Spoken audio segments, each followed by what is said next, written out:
గా చూస్తున్నాం. ఇటు ఇరాన్ యుద్ధంపై అయితే కీలక ప్రకటన చేస్తోంది. ఇటు ఈ నెలకి సంబంధించి కూడా నెలలో యుద్ధం ముగుస్తోంది అంటూ కూడా వైట్ హౌస్ అయితే సంకేతాలు ఇస్తున్న మనం బ్రేకింగ్ న్యూస్ చూస్తున్నాం. అయితే మే నెలలో యుద్ధానికి సంబంధించి కూడా యుద్ధం ముగుస్తోంది అంటూ కూడా ఇటు ట్రంప్ అయితే గ్రీన్ సిగ్నల్ ఇచ్చినట్లుగా తెలుస్తోంది. యుద్ధం మే నెలలో ఆగిపోవచ్చు అంటూ కూడా చెప్తూ ఉన్నారు. అంటే ఈ నేపథ్యంలోనే వార్కి ఎన్ కార్డ్ పడిందా అన్న క్వశ్చన్ మార్క్ అయితే రేస్ అవుతోంది. ఇటు నెలలోనే వార్ ముగుస్తోంది అంటూ కూడా వైట్ హౌస్ అయితే సంకేతాలు ఇస్తోంది. ఇటు మే 14న చైనా పర్యటనలో అమెరికా అధ్యక్షుడు ట్రంప్ ఉన్నారు. అయితే చైనాతో చర్చల తర్వాత యుద్ధంపై ఆయన అధికారిక ప్రకటన చేసే అవకాశం కనిపిస్తోంది. ఇటు ఇరాన్తో ఇప్పటికే 4 దేశాల నేతలు కూడా చర్చలు జరుపుతున్నారు. అయితే చర్చల కోసం ఇటు పాకిస్తాన్కు అమెరికా అధ్యక్షుడు జేడీ వాన్స్ వెళ్లారు. ఇటు దాని తర్వాత టర్కీ, సౌదీ అరేబియా, ఈజిప్ట్, పాకిస్తాన్తో అయితే చర్చలు జరపబోతున్నారు. ఇటు సౌదీ రాజధాని రియాద్లో కూడా ప్రజెంట్ కీలక సమావేశం అయితే ఏర్పాటు చేస్తున్నారు. ఇటు రక్షణ సహకారంపై కూడా 4 దేశాల మధ్య అయితే చర్చ జరగబోతోంది. ఇటు ఈ చర్చ అనంతరం ఇటు ట్రంప్ అయితే దీనికి సంబంధించి ఒక కీలక ప్రకటన వెలువడే అవకాశం కనిపిస్తోంది. ఇటు దీనికి సంబంధించి కూడా మేలో యుద్ధం ఆగిపోవచ్చు అంటూ కూడా సిగ్నల్స్ ఇచ్చినట్లుగా తెలుస్తోంది. ఇప్పటికే ఇరాన్ పై అయితే అమెరికా, ఇజ్రాయెల్ అయితే డ్రోన్ల దాడులు జరుపుతూ ఉన్నారు. అయితే దీనికి ప్రతిదాడిగా ఇరాన్కి సంబంధించిన కీలక నేతలు ఇదే యుద్ధంలో మరణించడంతో ఇరాన్ అంతే ధీటుగా అమెరికాపై అయితే ఇటు డ్రోన్ల వర్షం కురిపిస్తోంది. ఇటు యుద్ధం తారాస్థాయికి చేరుకున్న నేపథ్యంలో ఎక్కడికక్కడ కట్టడి చేస్తూనే వస్తుంది ఇరాన్. అయితే ఈ నేపథ్యంలోనే చమురు సరఫరాకి సంబంధించి ఎక్స్పోర్ట్ ఇంపోర్ట్స్ కూడా ఆగిపోయాయి. సో ఈ నేపథ్యంలోనే ఇప్పుడు మే నెలలో యుద్ధం ఆగిపోవచ్చు అంటూ కూడా గ్రీన్ సిగ్నల్స్ అయితే జారీ చేస్తున్నారు. ఇటు సౌదీ రాజధాని రియాద్లో అయితే కీలక సమావేశాన్ని ఏర్పాటు చేశారు. ఇటు చైనాతో ఎప్పుడైతే 4 దేశాలకి సంబంధించి కూడా వీరంతా యుద్ధానికి సంబంధించి చర్చించబోతున్నారు. అదే చర్చల అనంతరం ఏం జరగబోతోంది, ఇటు ట్రంప్ దీనికి సంబంధించి నిజంగానే ఎన్ కార్డ్ పడబోతుందా, యుద్ధానికి సంబంధించి వైట్ హౌస్కి సంబంధించి ఏదైతే ప్రకటన వెలువడుతుందో దానికి సంబంధించి కూడా వెయిట్ చేయాల్సిన పరిస్థితి కనిపిస్తుంది. సో యుద్ధానికి సంబంధించి ఇప్పుడు ఏదైతే బ్రేకింగ్ న్యూస్ మనం చూస్తున్నామో దీనికి సంబంధించి మే నెలలో యుద్ధం ఆగిపోవచ్చు అంటూ కూడా గ్రీన్ సిగ్నల్ అయితే ఇస్తూ ఉన్నారు. మరి ఈ నిర్ణయానికి సంబంధించిన మోర్ డీటెయిల్స్ని మా అసిస్టెంట్ ఎడిటర్ రామ్ దాస్ మనకి లైన్లో అందుబాటులో ఉన్నారు. రామ్ దాస్, రకరకాల ఊహాగానాలు అయితే వస్తున్నాయి. వాస్తవానికి అమెరికా కొన్ని కండిషన్లు ఇరాన్ పెట్టింది, 15 కండిషన్లు అన్నాం కదా, కానీ రిటర్న్ కండిషన్స్ పెట్టింది ఇరానే అమెరికాకు 5 కండిషన్లు పెట్టింది. లేదంటే చర్చల ప్రతిపాదన సంబంధించి పెద్దగా పట్టించుకోమని చెప్పింది. దీంతో అటు వైట్ హౌస్ నుంచి చాలా తీవ్రమైన రియాక్షన్ వచ్చింది. అసలు ఓడిపోయినట్టు ఒప్పుకోకపోతే ఇక మీ మీద ప్రళయమే ఉంటుందంటూ ట్రంప్ సీరియస్ వార్నింగ్ ఇచ్చిన పరిస్థితి. సో ఇప్పుడు ఇరాన్ అమెరికా పరిస్థితులు గందరగోళం ఉన్నాయి. ఓవైపు చర్చలు అంటేనే అమెరికా ఏం చేస్తుందంటే మరోవైపు వార్నింగ్స్ ఇస్తుంది. అంటే ఇరాన్ కూడా యుద్ధం అనేది ఆపేది లేదు అంటూ కండిషన్స్ పెడుతుంది. అంటే ఇక్కడ ఎవ్వరు తగ్గట్లేదు. ఇరాన్ దాడులు కూడా కొనసాగుతున్నాయి.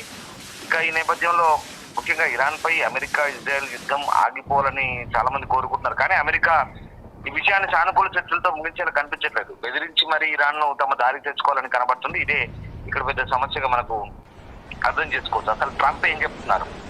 అమెరికా అధ్యక్షుడు ట్రంప్ అయితే ఈ అంశంపై సీరియస్ గా స్పందించారు. ఇరాన్ తమతో చర్చలు జరుపుతోంది, డీల్ కుదరాలని బలంగా కోరుకుంటుంది. సొంత ప్రజల చేతిలో చస్తామనే భయం వారికి ఉంది, కాబట్టి మా చేతిలో కూడా చస్తామనే భయం ఇరాన్ పాలకులకు ఉందంటూ ట్రంప్ మాట్లాడుతున్నారు. ఇలాంటి వ్యాఖ్యలు చేస్తే ఇరాన్ పాలకులు ఊరుకుంటారా? సో అది జరుగుతుంది. అందుకే వాళ్ళు యుద్ధాన్ని ఆపట్లేదు. ఇక్కడ ఏమవుతుందంటే కరోలిన్ లివిట్ అనే ప్రెస్ సెక్రటరీ వైట్ హౌస్ నుంచి ఒక స్టేట్మెంట్ ఇచ్చారు. ఆమె ఏం చెప్తున్నారంటే ప్రస్తుతం వైట్ హౌస్ సెక్రటరీ ఇరాన్ కు బలమైన వార్నింగ్ ఇస్తారు. ట్రంప్ ప్రళయాన్ని సృష్టించడానికి సిద్ధంగా ఉన్నారు. మరోసారి అమెరికాను తక్కువ అంచనా వేయకూడదు ఇరాన్. ట్రంప్ బెదిరింపులకు పాల్పడరు. వాస్తవానికి ఇరాన్ పాలనా నాయకత్వంలో మార్పు వచ్చింది కాబట్టి ట్రంప్ చెప్పింది కూడా అదే అంటూ ఆమె చెప్తున్నారు. సో ఒక రకంగా ఇది బెదిరింపు అని అనుకోవాలి, స్ట్రాంగ్ వార్నింగ్ ఇచ్చినట్టు అనుకోవాలి. అయితే ఇక్కడ ఇరాన్ కొన్ని కండిషన్లు పెడుతుంది. అమెరికా జరుగుతున్న యుద్ధం ముగించడానికి 5 కండిషన్లు పెట్టింది. అమెరికా ఇచ్చిన 15 పాయింట్ల ఒప్పందాన్ని ఇరాన్ ఒప్పుకోవడం లేదు. ఇక్కడ మరి 5 కండిషన్లు ఏంటంటే దాడుల నిలిపివేత ఫస్ట్, ఇరాన్ పై అమెరికా, ఇజ్రాయెల్ చేస్తున్న సైనిక దాడులు పూర్తిగా ఆపేయాలి. రెండవది ఏంటంటే భవిష్యత్తులో మళ్ళీ దాడులు ఉండవని స్పష్టమైన హామీ ఇవ్వాలి. తమ దేశంపై ఎలాంటి యుద్ధం చేయమంటే గ్యారంటీ కూడా ఇవ్వాలి. మూడోది ఏంటంటే పరిహారం ఇవ్వాలి. యుద్ధం వల్ల ఇరాన్ కు జరిగిన ప్రాణ ఆస్తి నష్టాలకు పూర్తి స్థాయిలో పరిహారం ఇవ్వాలని చెప్తున్నారు. నాలుగోది ఏంటంటే అన్ని ప్రాంతాల్లో యుద్ధం విరమణ కేవలం ఇరాన్తోనే కాకుండా పశ్చిమాసియాలోని తమ మిత్ర దళాలైనటువంటి హౌతీలు, హమాస్ వంటి రెసిస్టెన్స్ గ్రూపులు అన్నిటిపైన కూడా దాడులు ఆపి యుద్ధాన్ని ముగిస్తారా చెప్తా. అంటే వీళ్ళు పెంచి పోషించిన ప్రాంతీయ సంస్థలు ఏవైతే ఉన్నాయో టెర్రరిస్ట్ గ్రూపులుగా ముద్రపడ్డ హౌతీలు, తర్వాత హమాస్, దాంతోపాటు హెజ్బుల్లా వీటన్నిటి మీద కూడా, తర్వాత కొన్ని షియా మిలిటెంట్ గ్రూపుల మీద కూడా దాడులు ఆపాలంటారు. ఇక ఐదవది ఏంటంటే హర్ముజ్ జలసంధిపై హక్కు అంతర్జాతీయ వాణిజ్యానికి అత్యంత కీలకమైనటువంటి హర్ముజ్ జలసంధిపై ఇరాన్ సార్వభౌమాధికారిని చట్టబద్ధంగా గుర్తించాలి. ఇది ఈ 5 కండిషన్లు పెడుతున్నారు. సో అది కూడా తాము నిర్ణయించుకున్న సమయంలోనే తమ శక్తులకు అమెరికా పూర్తి సమ్మతి తెలిపినప్పుడు మాత్రమే యుద్ధం ఆపేస్తామంటూ ఇరాన్ పాలకులు చాలా స్పష్టమైన సందేశం ఇస్తారు. సరే, ఇదంతా ఇలా ఉంది, ఇది క్లియర్. కానీ ఇక్కడ మళ్ళీ అమెరికా అధ్యక్షుడు చైనా టూర్కి వెళ్తున్నారు. చైనా టూర్లో అక్కడ ఏం జరగబోతుంది, చైనా టూర్ నుంచి అంటే వాస్తవానికి ఇప్పుడున్న పరిస్థితుల్లో చైనా, పాకిస్తాన్ మీడియేషన్ చేస్తున్నాయంటూ అంతర్జాతీయ మీడియాలో కథనాలు వస్తున్నాయి. అటు టర్కీ, ఈజిప్ట్, తర్వాత సౌదీ కూడా మీడియేషన్ చేస్తున్నాయి. ఇస్లామాబాద్ లో దీనికి సంబంధించిన చర్చలు జరగబోతున్నాయంటూ కొన్ని వార్తలు వస్తున్నాయి. మరి అసలు ట్రంప్ చైనా టూర్ సంబంధించి ఎట్లాంటి ఇన్ఫర్మేషన్ ఉందని కూడా చెప్తాను మీకు. ఎందుకంటే ప్రస్తుతం ఇప్పుడు ఈ యుద్ధం అయితే 5 days ఆన్ హోల్డ్ లో పెట్టారు, ట్రంప్ వాయిదా వేశాడు. దాంతో ట్రంప్ మే 14-15 తేదీలో చైనాలో పర్యటించే అవకాశం ఉన్నట్టుగా ప్రస్తుతం ఆయన ట్రంప్ స్వయంగా వైట్ హౌస్ ప్రకటించింది. ఇరాన్ లో అమెరికా సైనిక చర్యల కారణంగా తాము ఎంతో ఆసక్తిగా ఎదురు చూస్తున్న సమావేశం వాయిదా పడింది. దీంతో ప్రస్తుతం అది 14th లేదా 15th పెట్టుకుంటున్నామని చెప్తున్నారు. జస్ట్ ట్రూత్ సోషల్ ఆయనకు పోస్ట్ చేశారు. ఇరాన్ లో మా సైనిక చర్య కారణంగా మొదట వాయిదా పడిన చైనా అధ్యక్షుడు జిన్పింగ్ తో సమావేశం ఇప్పుడు తిరిగి మళ్ళీ స్టార్ట్ చేసాము. మే 14-15 తేదీలో బీజింగ్ లో జరుగుతుంది. ఈ సంవత్సరం తర్వాత ఫస్ట్ లేడీ మెలానియాతో కలిసి తాను వాషింగ్టన్ డీసీలో అక్కడ వాళ్ళతో సమావేశం అవుతాము. తర్వాత వాషింగ్టన్ డీసీలో వీళ్ళకి ఆతిథ్యం ఇస్తాము. దాని తర్వాత మళ్ళీ ఖచ్చితంగా మేము 14-15 నాడు వెళ్తున్నామని చెప్తున్నారు. సో ట్రంప్ వాయిదా పడ్డ పర్యటనకు సంబంధించినటువంటి పరిణామాలను యుఎస్ వైట్ హౌస్ సెక్రటరీ కూడా ధృవీకరించారు. అయితే ఇక్కడ జరుగుతుంది ఏంటంటే ప్రస్తుత సమయంలో ట్రంప్ అమెరికాలో ఉండాల్సి వస్తుంది. ఇప్పుడున్న పరిస్థితుల్లో యుద్ధం పరిస్థితుల్లో ట్రంప్ అమెరికాలోనే స్వయంగా యుద్ధాన్ని పర్యవేక్షించాల్సి వస్తుంది. కాబట్టి ఆ పర్యటన మొన్నటిదాకా ఎప్పుడు జరగాల్సింది పర్యటన ఈ మొన్న నెలలోనే, కానీ వాయిదా పడింది. దానికి సంబంధించి చైనా అర్థం చేసుకుంటుందని అనుకుంటున్నామంటూ వాళ్ళు చెప్తున్నారు.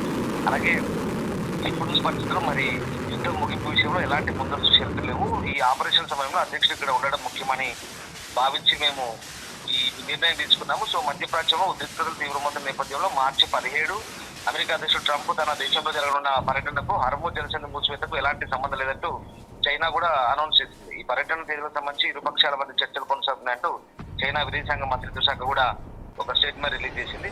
సో మొత్తం మీద ప్రస్తుతం ఉన్న పరిస్థితుల్లో మరి చైనా ద్వారా ఈ మధ్యవర్తిత్వాలు నడుస్తున్నారా, రాయబారి నడుస్తున్నారా, యుద్ధం ఏమైనా ముగింపు దశకు చేరుకోబోతుందా ఏంటనేది కూడా కొన్ని ఊహాగానాలు ఉన్నాయి. ఇక్కడ ఎన్ని రకాల ఊహాగానాలు ఉన్నాయి. యుద్ధం ఆపుదాము, యుద్ధాన్ని ముగిస్తాము అంటూ ట్రంప్ చెప్తున్నప్పటికీ కూడా ఇరాన్ ఎక్కడ తగ్గట్లేదు. మనం చూస్తున్నాం అక్కడ సైన్య సంబంధించినటువంటి స్పోక్స్ పర్సన్ జుల్ఫగరి ఆయన చాలా తీవ్రంగా అంటున్నాడు. ఏమంటున్నాడంటే అసలు యుద్ధం ఆగేది లేదు, మీరు ఏ స్థాయికి దిగజారారో మాకు అర్థమవుతుంది అంటూ ఆయన అంటున్నాడు. మరోవైపు IRGC కమాండర్లు కూడా అదే ప్రకటన చేస్తున్నారు. అక్కడ అబ్బాస్ అరాగ్చి ఫారెన్ మినిస్టర్ కూడా ఆయన కూడా అదే రకమైనటువంటి స్టేట్మెంట్ ఇస్తున్నాడు. అమెరికా ఎంతకు దిగజారింది, మేము యుద్ధాన్ని ఆపేయలేదు, ఎక్కడ మేము ఓటమి అంగీకరించము, మీరు మీ ప్రాంతాల్లో మీ పిల్లల్ని రక్షణగా ఉంచుకోనంటే అక్కడ పౌరులకు పిలుపునిస్తారు. ఎందుకంటే ఇక్కడ ట్రంప్ మాటలు లేదా ఇజ్రాయెల్ మాటలు నమ్మి సైన్యాన్ని పంపితే కనుక సైన్యంలో ఉన్న మీ పిల్లలు అనవసరంగా చనిపోతారు, హత్యపడతారు, ఇబ్బందికర పరిస్థితులు. అంతేకాదు ఖచ్చితంగా ఎన్నటికీ వదలము, అమెరికాతో పాటు దాని మిత్రదేశమైన ఇజ్రాయెల్ ఇట్లాంటి ప్రాంతాలను ఆ భూభాగాలను ఎన్నట్టుకొద్దాం, సర్వనాశనం చేస్తామంటే ఇజ్రాయెల్ పైగా రెచ్చగొట్టే ప్రకటనలు వరుసగా ఇస్తున్నారు. ఇంకా నాయకత్వం అంతా తుడిచిపెట్టుకుపోయింది అనుకుంటున్న ఈ తరుణంలో ఇప్పుడు వరుసగా ఈ స్టేట్మెంట్లు వస్తాయి ఇరాన్ వైపు నుంచి. అంటే ఇంకా వాళ్ళు చావరేవో తెలుసుకోవడానికి సిద్ధంగా ఉన్నారు. మీరు ఆపిన మేము ఆపమంటూ ఇవన్నీ కూడా తాజా ప్రకటనలు, ఎప్పుడో చెప్పినే కావు, ఇవన్నీ కూడా లేటెస్ట్ స్టేట్మెంట్స్ ఇవన్నీ కూడా. దీన్ని బట్టి మనం అర్థం చేసుకోవాల్సింది ఏంటంటే వైపు అమెరికా ప్రయత్నాలు చేస్తుంది. ఎందుకంటే అమెరికాకు అంతర్జాతీయంగా ఒత్తిడి వస్తుంది, క్రూడ్ ధరలు పెరిగాయి, ద్రవ్యోల్బణం పెరుగుతుంది, ప్రెషర్ పెరుగుతుంది. అట్ ద సేమ్ టైం ఇక్కడ ఇరాన్ మాత్రం ఇదే ఆధారంగా తీసుకొని ఇరాన్ కూడా రెచ్చగొట్టే ప్రకటన చేస్తుంది. అంటే ఇక్కడ ఎక్కడ సైన్యత కనబడట్లేదు. మరి పాకిస్తాన్ వేదికగా చర్చలు జరుగుతాయి. పాకిస్తాన్ ప్రధాని షబాజ్ షరీఫ్ స్వయంగా ఈ క్రెడిట్ కొట్టేయాలని భావిస్తూ ఆయన కూడా నేను స్వచ్ఛందంగా ముందుకు వస్తున్నా, నా దగ్గర ఆతిథ్యం ఇస్తే మీరు రండి ఇక్కడ మాట్లాడుకుందామంటే ఆయన చెప్తున్నారు. సో ఏదేమైనప్పటికీ కూడా ఇప్పుడున్న పరిస్థితుల్లో మరి ట్రంప్ చైనా పర్యటన కూడా ప్రాధాన్యత సంతరించుకోబోతుంది. మరి ఈ మే నెలలో జరిగే పర్యటనకు సంబంధించి అంటే అప్పటిదాకా యుద్ధం ఈ దాడులు పెద్దాడులు కొనసాగుతూనే ఉన్నాయి. వైపు చర్చలు అంటున్నాయి, ఇరువైపులా దాడులు కొనసాగుతున్నాయి భీకరంగా. అప్పటిదాకా పరిస్థితులు ఎట్లా ఉంటుందో తెలియదు. మరి ఇవన్నీ చెప్తూనే మరోవైపు వైట్ హౌస్ ఓవల్ ఆఫీస్ నుంచి మాకు మీరు లొంగిపోయినట్టు లేదా ఓడిపోయినట్టు ఒప్పుకోకపోతే ఇక మీకు ప్రళయమే ఉంటుంది, మీ సంగతి చూస్తాం అంత చూస్తామంటూ వైట్ హౌస్ నుంచి బెదిరింపులు. సో ఈ బెదిరింపుల మధ్య మనం ఒక్కటే అర్థం చేసుకోవాలి, ఫైనల్ గా ఇటు మాటల యుద్ధం కొనసాగుతుంది. ఎక్కడ అయోధ్య సమన్వయం అనేది లేదు. టోటల్ గా ఫ్రజల్ డిప్లొమాటిక్ ఇష్యూస్ ఇవన్నీ కూడా. సో మొత్తం దౌత్యం కూడా ఎక్కడ అంత ఫెల్స్ గా ఉంది, సున్నితంగా ఉంది, అంత స్ట్రాంగ్ గా లేదు దౌత్య సంబంధాలు కూడా ఇక్కడ మీడియేషన్ చేయడానికి కూడా. సో దీన్ని బట్టి మనకు అర్థమవుతుందంటే ఉద్రిక్తతలు పెరుగుతున్నాయి తప్ప, ఎస్కలేషన్స్ పెరుగుతున్నాయి తప్ప డీఎస్కలేషన్ వైపు ఎక్కడ మనకి ఇక్కడ కనబడట్లేదు. దీన్ని బట్టి యుద్ధం ఆగుతుందా లేదని మనకు క్లారిటీ అయితే లేదు. బట్ ఇంకా కొద్ది రోజులు యుద్ధం జరిగే అవకాశం అయితే చాలా క్లియర్ గా కనిపిస్తుంది. దాంతోపాటు గల్ఫ్ దేశాలు కూడా ఓవైపు సౌదీ రాజు ఇంకా యుద్ధం కొనసాగించాలి, సౌదీ క్రౌన్ ప్రిన్స్ ఎవరైతే ఉన్నారో యుద్ధాన్ని కంటిన్యూ చేయాలి, మీరు ఆపొద్దంటూ ట్రంప్ పై ఒత్తిడి చేసినట్టుగా కూడా వాషింగ్టన్ పోస్ట్ లాంటి సంస్థలు మళ్ళీ న్యూస్ ఏజెన్సీస్ కొన్ని కథనాలు ప్రచురిస్తున్నాయి. సో దీన్ని బట్టి ఎందుకంటే శత్రుశేషం మిగలకూడదు, ఇక మిగిలితే మళ్ళీ ఆ రెజిమ్ అనేది ఇంకా ఉంటే కనుక ఖచ్చితంగా మళ్ళీ అవి మళ్ళీ జవసత్వాలు పొందుకొని మళ్ళీ మాకు ఇబ్బంది అవుతుంది గల్ఫ్ దేశాలకు. సో ఇరాన్ అనేది పూర్తిగా తుదముట్టించాలి, ఇరాన్ లో ఆ పాలన లేకుండా చేయాలనేది వీళ్ళు కోరుతున్నట్టుగా కూడా కొన్ని వార్తలు వస్తున్నాయి. సో దీన్ని బట్టి మనం అర్థం చేసుకోవాల్సింది ఏంటంటే యుద్ధం ఆపడానికి ఉన్నటువంటి పరిస్థితులు అంత అనుకూలంగా, అంత సామరస్యంగా, అంత ఫ్రూట్ఫుల్ గా జరిగే పరిస్థితులు అయితే ఏం లేవు. సో దాన్ని బట్టి మనం వేరీ చేసుకోవచ్చు యుద్ధం ఆగుతుందా లేదా అనేది. సో వాట్ ఎవర్ చూడాలి ఇప్పుడున్నటువంటి పరిస్థితుల్లో మరి చైనా దౌత్యము లేదా అమెరికా దౌత్యము పాకిస్తాన్ దౌత్యం కానీ ఇవన్నీ ఫలిస్తాయా, లేదా తుర్కీ, ఈజిప్ట్, సౌదీ లాంటి దేశాలు చేస్తున్న ప్రయత్నాలు ఫలిస్తాయా? ఇన్ని చేసినా కూడా ఇరాన్ ఒప్పుకుంటుందా? ఫస్ట్ ఆఫ్ ఆల్ అమెరికా చర్చలకు వచ్చినా ఇరాన్ ఒప్పుకుంటుందా లేదా అనేది మాత్రం big question. Okay, right, thank you Ramdas.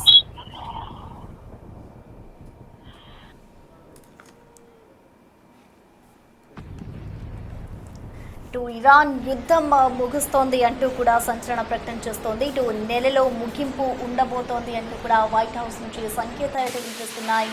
మేలో యుద్ధం ఆగిపోవచ్చు అంటూ కూడా గ్రీన్ సిగ్నల్ ఇస్తున్నారు. ఇటు మే 14న చైనా పర్యటనలో ఇటు అధ్యక్షుడు ట్రంప్ ఉండబోతున్నాడు. అనంతరం యుద్ధానికి సంబంధించి ఆయన సంచలన ప్రకటన వెలువరించే అవకాశం కనిపిస్తోంది. ఇప్పటికే ఇరాన్ దీనికి సంబంధించి కూడా ధీటుగా సమాధానం చెబుతూ వస్తోంది. ఇటు అమెరికా ఎప్పుడైతే యుద్ధం ఆపుతామంటూ ట్రంప్ అనేక సార్లు ప్రకటన చేస్తున్నారు, అయితే దీనికి సంబంధించి ఆయన అనేక సార్లు చర్చలు కూడా జరుపుతున్నామంటూ కూడా ఆయన మాట్లాడుతూ వచ్చారు. కానీ దీనికి సానుకూలంగా అయితే ఇరాన్ లేనట్లుగా కూడా తెలుస్తోంది. మరి దీనికి సంబంధించి ఇరాన్ ఏ విధంగా స్పందిస్తుంది? నిజంగానే ట్రంప్ చెప్తున్నట్లుగా యుద్ధానికి బ్రేక్ పడబోతుందా? మరి ఇరాన్ దీన్ని నిజంగానే తీసుకుంటుందా, లేదంటే కౌంటర్ అటాక్ మళ్ళీ మొదలు పెడుతుందా అనేది కూడా వేచి చూడాలి.